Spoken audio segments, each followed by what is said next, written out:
In today's video, I'm going to teach you how to key a subject and composite over a background in Nuke. We'll start by bringing your footage into Nuke, create a read node and load your foreground clip, then view it to confirm frame range and color settings. It helps to check your project format and make sure your clip and timeline match so nothing scales unexpectedly later. If you already know which background you'll use, bring that in too so you can judge the key with the final composite in mind.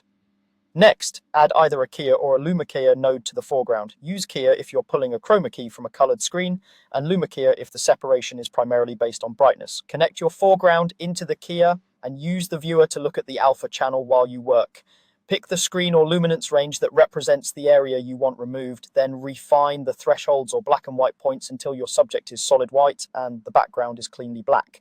Soften the matte slightly to avoid crunchy edges, but don't overblur. You want a clean transition without losing detail in hair or fine textures. Toggle between RGB and alpha to make sure you're not eating into the subject or leaving noise behind. With a solid matte established, connect your foreground to the background plate.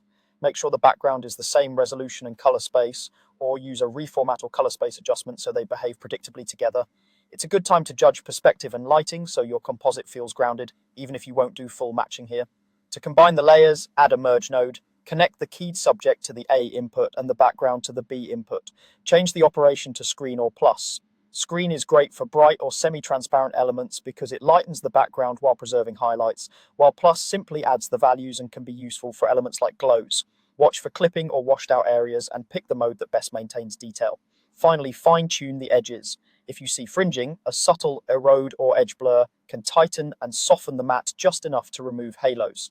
For filtering operations on RGB, pre-multiply before you blur or erode to avoid dark edges, then pre-multiply afterward to reapply the alpha correctly.